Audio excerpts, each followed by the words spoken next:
So then I got called by Cameron, James Cameron, called me up. He goes, I've been looking to who does what in the deep ocean below 6 kilometers. Your name keeps coming up. Got any time to play with me? Sure, I think so. So I ended up going with James to the Mariana Trench Challenger Deep. And he gave me the nickname Lander Commander because I built the unmanned vehicles that allowed us to explore the deepest portions of the Earth's oceans. So what's it like to go to sea with this guy? Very creative guy, great Canadian out of Toronto. And a lot of people had their own opinions. I formed my own, and I really, really like this guy. He's got a tremendous capacity for knowledge, and he really takes a lot of input. He puts it all in context. He doesn't just remember it. He actually is able to link it. And really wonderful team builder as well. Drives you pretty hard, and you got to bring your best game. But I knew guys that said, he's a director. He's just going to remake Voyage to the Bottom of the Sea, or he's going to go look for the plug to drain the oceans. They're kind of being somewhat dismissive. But it turned out, no, he's just like Cousteau. He was just internally inquisitive. He's just got this like childlike imagination to go explore and understand. I think this is the first science fiction ever published. It was a woodcut from the 1500s, where they believed at that time the Earth was flat, and the sky was a dome with holes pierced in it, and where the dome met the flat Earth, nothing's perfect, right? Wood breaks, termites, things rust. That there must be tears in the fabric, that's not a perfect seal there. So if we could find one of those breaks in the fabric where the dome meets the flat Earth and put our head through, we could see how the universe really works. And that was how they thought the world was in the 1500s. We've learned a few things. And wonderful thing about being human, I think, is libraries and our ability to pass knowledge forward. So they passed this forward to us, and we built on that and carried it on. So Cameron's just that way. He's all about trying to understand. So we invited some of the best scientists and engineers along to really flesh out the experiment, to really do some really interesting work. So as these scientists had hypothesis of what was going on down there, but they had no way of creating the experiment that would allow them to test it until he came along and we built the landers and the manned submarine. So it was a remarkable event. There we go. And from an engineering point of view, it featured innovative design. What would the Beatles do? We're going to put a submarine on end and put the canoe on end because he's driving down 11 kilometers and coming up 11, 22 round trip, and he's going to do 3 or 4 on the bottom. So we made it go vertically instead of horizontal. And we had some tragedy too, where we actually lost 2 guys in a helicopter crash. That was a very sad day. These guys are wonderful guys, Andrew White and Mike DeGree. I worked with both these guys, especially Mike, and that's Mike's sad face. This guy was always on. He was always happy, and we were really, it was a bad day. And it really kind of hit us in the gut. But we thought if it had been any one of us, these guys would have carried on as well. So to really kind of celebrate them as well, we named our 2 landers after these guys. And then ultimately we triumphed with the final recovery of the submarine. I took that photograph, or actually this is when James came back up, or hauling him back on board. So he had done it. He had been down and came back up again. We're going to show you some video of what we saw. And then the scientific discoveries that began coming out of that. It takes a little while to process the data and the samples. And but we started showing up. We started finding animals that were providing us not just an insight to the biology and the food chain down there, but actually medicines from the seas that can solve problems like Alzheimer's. They can take away some of the plaque from people's minds that is coming out of these. Cancer, anti-cancer drugs. We're finding them that work against slow metastasizing cancers. We're going to solve that problem. One day you're going to have one day we're going to have, because you guys are going to help me do it. There'll be somebody get diagnosed with cancer. We'll be able to, a doctor will say, well, that used to be fatal, but take these twice a day for the next 30 days and come back and see me. That's going to happen. And we've already seen the promise of that beginning, but we need people like you to help fulfill that. So we're going to pass on that knowledge through our libraries and other means, and we just need to keep passing that baton forward as we get closer to a better world. And then, and we do that by sharing information. So here's James at the AGU, fall meeting, American Geophysical Union, talking about what we did, talking about how we did it, the methods of science. Again, I love this picture. I feel like Buzz Lightyear and Woody from Toy Story, because he's just a great guy. And we worked together very well, and our stuff was working well. But we imagine it. We draw pictures of what we might want to do with a vehicle. I designed my vehicle a lot like his submarine, and actually built it that way. So this is me dropping a vehicle that ultimately went to 11,150 meters, about 38,000 feet. So we went to the absolute deepest place in the ocean. And I'm going to show you some images that we got from there. Here we go. So the idea that here, you have to kind of imagine this whole thing, right? So here's how it works. One of the things I learned from NASA is sequencing. You never fire the second stage until you get rid of the first stage. So you keep, kind of keep it in order. Very helpful for me in my life as well. So here we are dropping down. So, your dream becomes the real thing if you continue to work at it. Then it lands on the bottom and things deploy out. So you can actually pick up samples, put out some light bars. Now this image was taken by an ROV of Jim's submarine and my lander. And you can see the vehicle has dropped an arm down where we actually have baited traps, and we caught animals of all sorts down there, and a camera light bar that stuck out from the side. There we go. And then it's going to drop its weight and it's going to go back up again. So on the ascent, you want to feather this thing so it's not being drug off by some drag-inducing device on one side. So it comes up pretty straight. And so that's pretty much really how it worked. And so here we are on the surface. You can see my communication sphere and electronic control sphere at the top. A little bit like the tip of the iceberg, which you guys will appreciate. We don't have so many of those in San Diego, but it's a small expression with a whole lot below it. It's about 15 feet tall. But that's enough to locate it. About Jim's submarine, here's Jim, a couple of shots of it with his ship. And it was a vertical design, which he likened more to a seahorse, and the way it kind of maneuvered around. Because he built it vertically to go down and back up rather rapidly, and it certainly did, he had a place to put lights on the front, batteries on the side, and himself in the very bottom end here. So it's like a hot air balloon in a way, where you got the gondola below, which is your weight, the envelope above, which is your buoyancy, and it's self-righting. If the balloon starts to tip, the buoyancy wants to go up and the weight wants to go down, so they refer to it as self-righting. His sub was built that way. My landers are built that way too. And here's his sphere, the personnel sphere. It's made out of very thick steel with an acrylic window, plastic window. And so it would take down a vehicle with a plastic window to the bottom of the deepest ocean depth. Trick was the window was built like a cork, so it actually got pushed in and was able to seal actually very well. They did the same thing on Trieste. Gus Picard felt that was the best thing he ever did on the Trieste.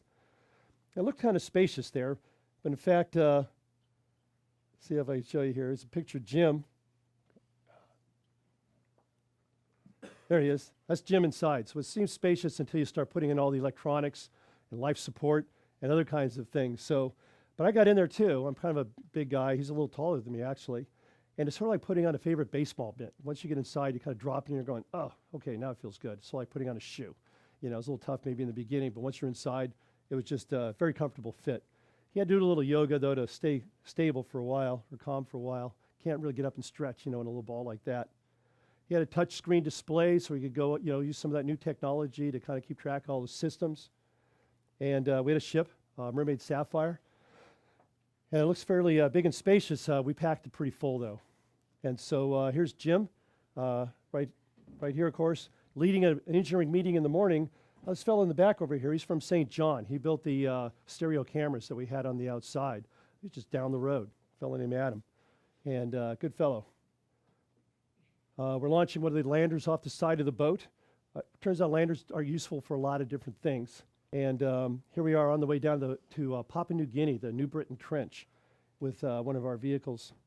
And camera sphere down below, lights, buoyancy high, the arm that comes down, anchors at the bottom.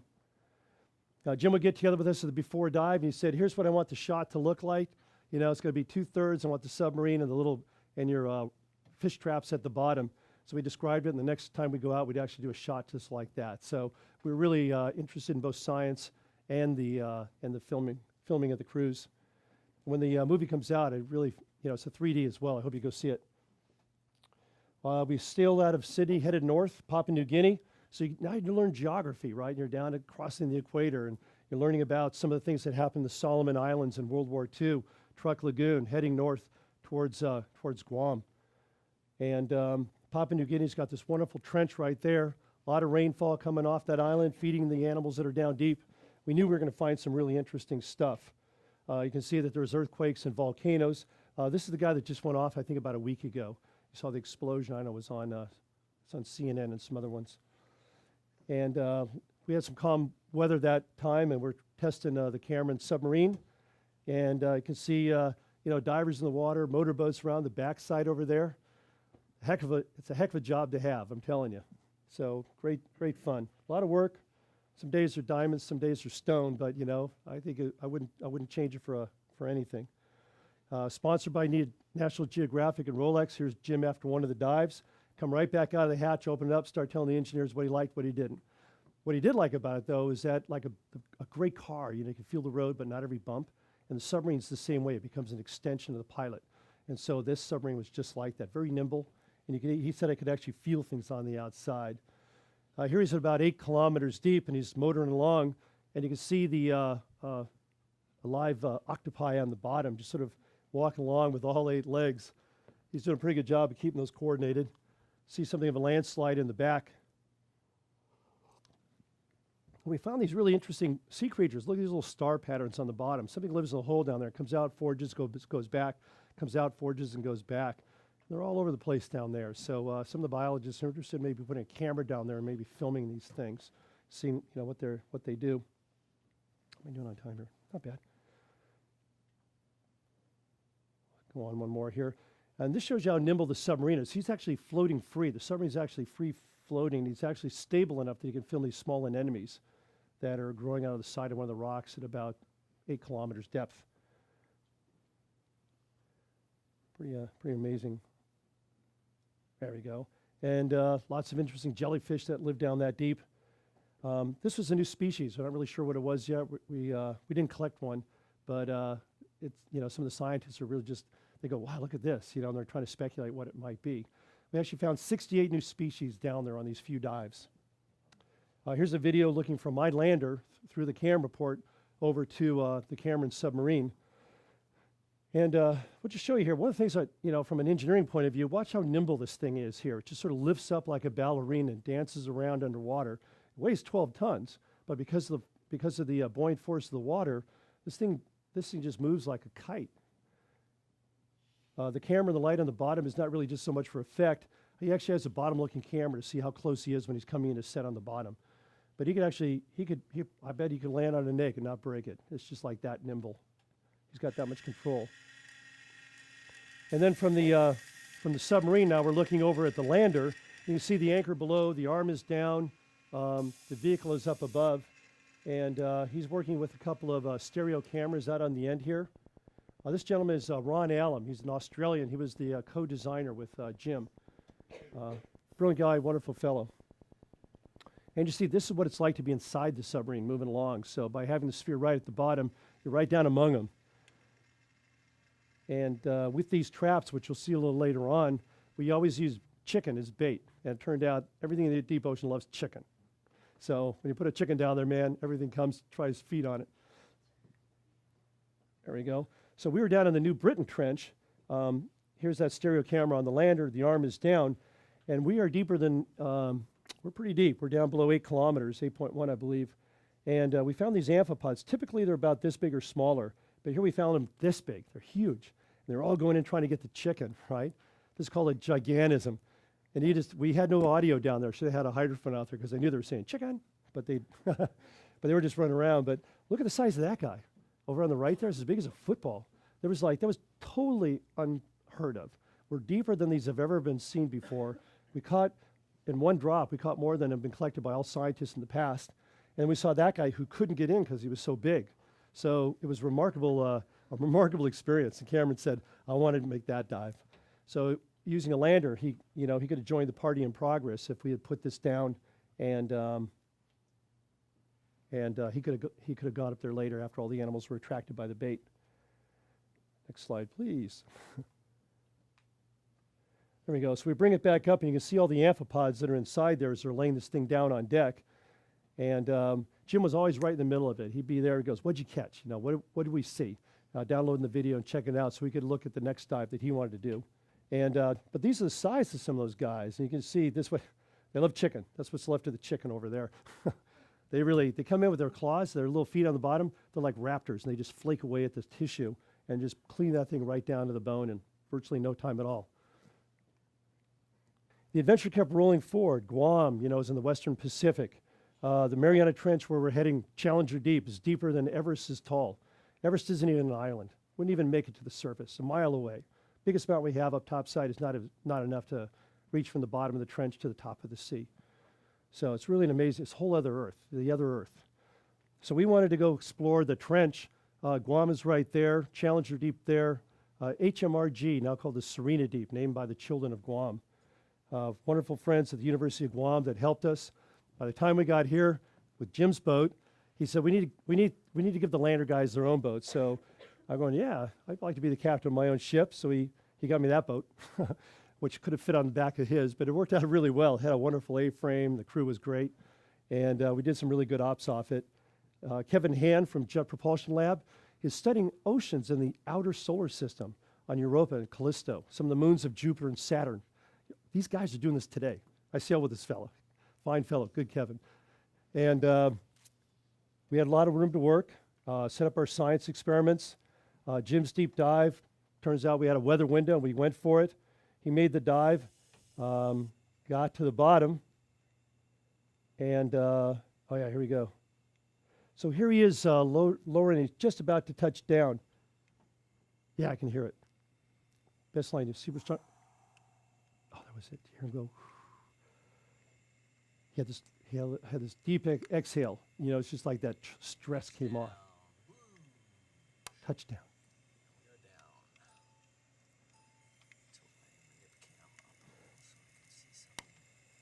I was trying the cameras, manipulators.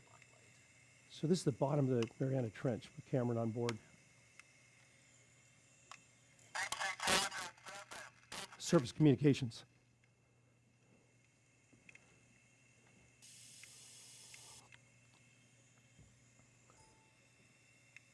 Surface, this is Deep Sea Challenger. I am on the bottom. Depth is 35,756 feet. And life support's good. Everything looks good. Sweet. There you are. It's a moment of touchdown.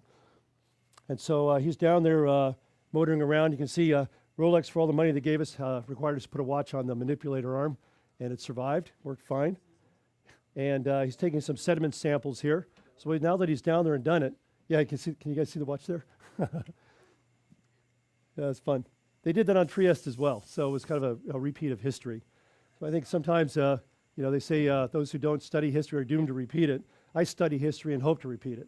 And by doing things like building spheres in Germany was similar to what the Trieste guys did. So we took the landers back out with Kevin Hand from JPL. And I just want to show you a couple images from down here.